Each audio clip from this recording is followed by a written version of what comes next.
Hello everyone. Success అయిన పీపుల్ని చూసినప్పుడు ప్రతి ఒక్కరికి ఏమనిపిస్తుందంటే అబ్బా నేను కూడా వీరిలాగా ఉండాలి అని అనిపిస్తుంది. కానీ వాళ్ళు ఈరోజు అలా కనపడుతున్నారు, కానీ వాళ్ళు గతంలో వాళ్ళు పడ్డటువంటి కష్టాలు, వాళ్ళు తీసుకున్నటువంటి రిజెక్షన్స్, వాళ్ళు ఫేస్ చేసినటువంటి ప్రాబ్లమ్స్ ఇవన్నీ కూడా మనకు కనపడవు. వాళ్ళు ఇవన్నీ దాటి వచ్చారు కాబట్టే దాంతోపాటు ఎన్నో అవమానాలు భరిస్తూ కూడా వాళ్ళు పట్టుకున్న పని ఏదైతే ఉందో దాన్ని ఆపకుండా, భయపడకుండా కన్సిస్టెన్సీని మెయింటైన్ చేసి ఉంటారు కాబట్టే ఈరోజు వాళ్ళు సక్సెస్ అయి ఉంటారు. ఇలా సక్సెస్ అయిన ప్రతి పీపుల్ తీసుకోండి, ఒక బిజినెస్ మ్యాన్ తీసుకోండి ఎగ్జాంపుల్. ఒక బిజినెస్ మ్యాన్ అనేది అతను ఆ స్థాయికి రావడానికి ఒక్క రోజులో వచ్చి ఉండదు. అది తను మొదలు పెట్టినప్పుడు తను ఒంటరిగానే ఒక్కడై ఉంటాడు. తన యొక్క ప్లాన్ ఏదైతే ఉందో ఆల్రెడీ ఎక్స్ప్లెయిన్ చేస్తుంటాడు ఫ్రెండ్స్కో, బంధువులకో, కానీ వాళ్ళెవరు కూడా సపోర్ట్ చేసి ఉండరు. రిజెక్షన్సే ఎక్కువ ఉంటాయి. ఇది నీ వల్ల కాదులే, నీ స్థాయి కాదులే అని చెప్పి ఉంటారు.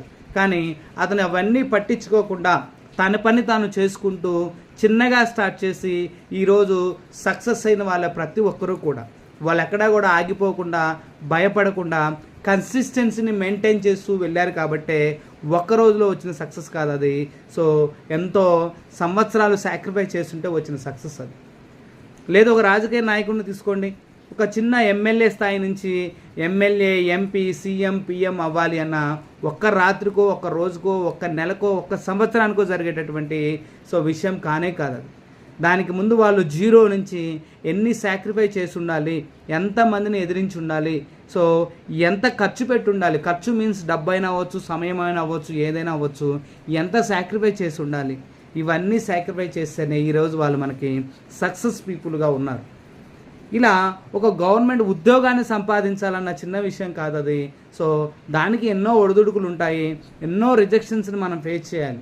మనం చదువుతూ ఉంటే ఇంకెన్ని రోజులు చదువుతావు, ఇంకెప్పుడు వస్తుంది నీకు జాబు, ఇది నీ వల్ల కాదులే, అంత ఈజీ కాదులే రావడం అనేది అని చెప్పేసి ఎంతోమంది రిజెక్ట్ చేస్తూ ఉంటారు, అవమానపరుస్తూ ఉంటారు. అయినా కన్సిస్టెంట్ మెయింటైన్ చేసి ఎవ్వరి మాటలు పట్టించుకోకుండా, భయపడకుండా, అక్కడే ఆగిపోకుండా కన్సిస్టెన్సీగా వాళ్ళు వెళ్ళారు కాబట్టే ఈరోజు సక్సెస్ పీపుల్గా ఈరోజు సక్సెస్ అయి ఉన్న వాళ్ళే. ఇలా ప్రతి ఒక్కరూ సక్సెస్లో ఉన్నటువంటి కామన్ పాయింట్ ఏంటి అంటే నాకు తెలిసి కన్సిస్టెన్సీని ఎవరైతే మెయింటైన్ చేయగలుగుతారో వారు ఖచ్చితంగా లైఫ్లో సక్సెస్ అవుతారు. ఇది మాత్రం 100%. కన్సిస్టెన్సీ అనేది మన లైఫ్లో వెరీ మోస్ట్ ఇంపార్టెంట్. ఏ కేటగిరీ తీసుకున్నా, ఏ రంగాన్ని తీసుకున్నా. Thank you so much.